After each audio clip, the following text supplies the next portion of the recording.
Aujourd'hui, dans Graphax Talk, on parle d'un sujet d'actualité qui pose beaucoup de questions. On parle de signer numériquement un document. Et de ce thème, on parle avec Bruno Fiorese. Bruno? Bonjour. Bonjour. Pourquoi est-ce un sujet qui est tellement complexe? Alors, on est passé très rapidement du monde analogique au monde numérique. Donc, on a besoin de passer du papier à un document qui est numérique et effectivement de pouvoir le signer de manière numérique. Et tout le monde n'est pas préparé. Il y a beaucoup de solutions qui existent aujourd'hui sur le marché et c'est vrai que c'est assez complexe pour les utilisateurs.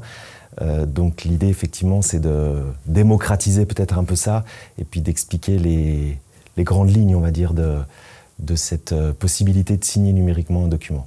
Alors, commençons par le début, commençons tout à fait simple. Quel type de signature existe aujourd'hui? Alors, on pourrait dire qu'il y a trois gros types de signatures. Il y a la signature manuscrite, toujours, donc qui correspond à signer un document papier, comme on a eu beaucoup l'habitude de le faire avec un stylo et à main, oui. Ou avec éventuellement un tampon. Donc là, on est dans le monde analogique. Et puis ensuite, quand on passe dans le monde numérique, on a deux types de signatures qui sont la signature électronique et la signature numérique. Alors, ce n'est pas la même chose. Électronique et numérique, il y a une distinction entre ces deux. Effectivement, il y a une distinction. La signature électronique, c'est une signature que l'on va faire sur son téléphone ou sur une tablette, ou c'est une image que l'on va apposer sur un document de sa signature que l'on aura. On signe à main, puis on a une image en PNG, JPEG, qu'on met dans le document, comme dans un PDF en Acrobat, on juste met la signature. Exactement. Et ça y est.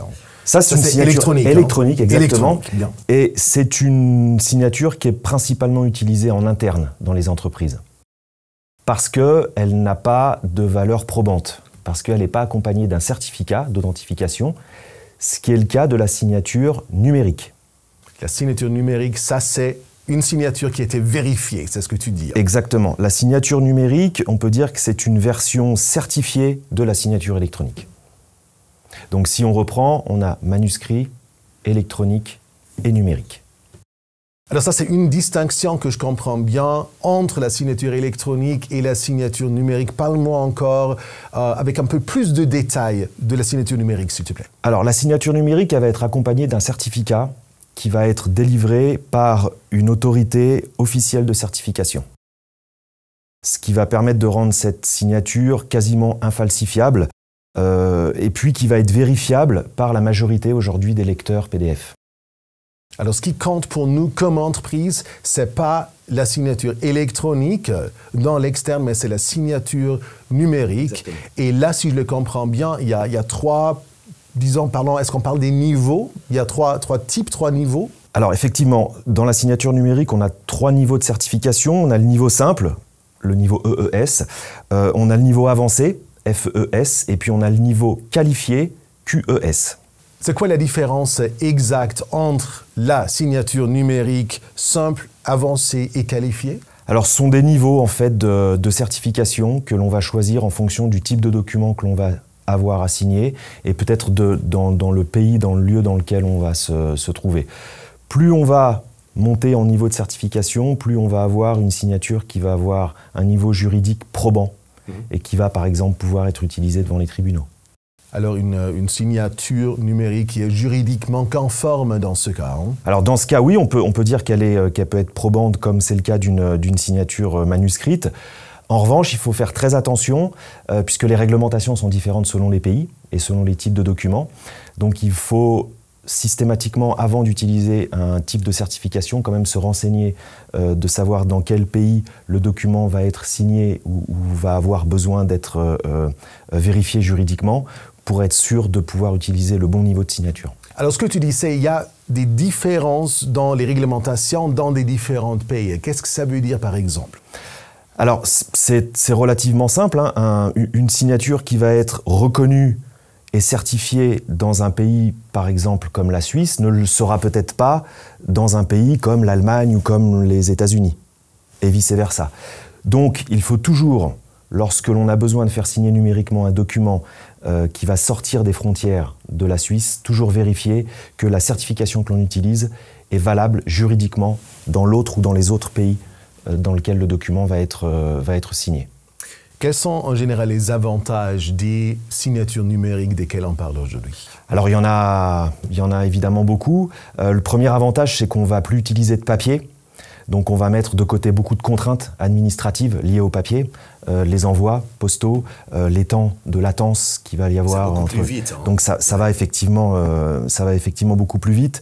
On n'a plus de contraintes de lieu et d'horaire. Je signe n'importe quand, de n'importe où.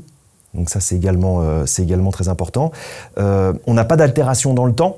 Une signature numérique ne va pas s'altérer comme ça pourrait être le cas d'une signature manuscrite qui, avec le temps, peut disparaître sur le document. Et puis, un autre avantage, par exemple, ça va être de pouvoir intégrer la signature numérique dans un processus ou dans un flux qui est déjà existant dans l'entreprise quand l'entreprise utilise une solution documentaire, une solution ECM, où on va pouvoir, dans une étape, se dire, ben là, on va envoyer le document pour qu'il soit signé numériquement. Donc ça, effectivement, une multitude d'avantages. Je vois les avantages pour plusieurs entreprises. Qui exactement est le destinataire de ces signatures numériques? Qui peut les utiliser? Qui peut en profiter? J'aurais tendance à dire tout le monde. Tout le monde, à partir du moment où c'est une envie et un besoin et une décision de la part de l'entreprise.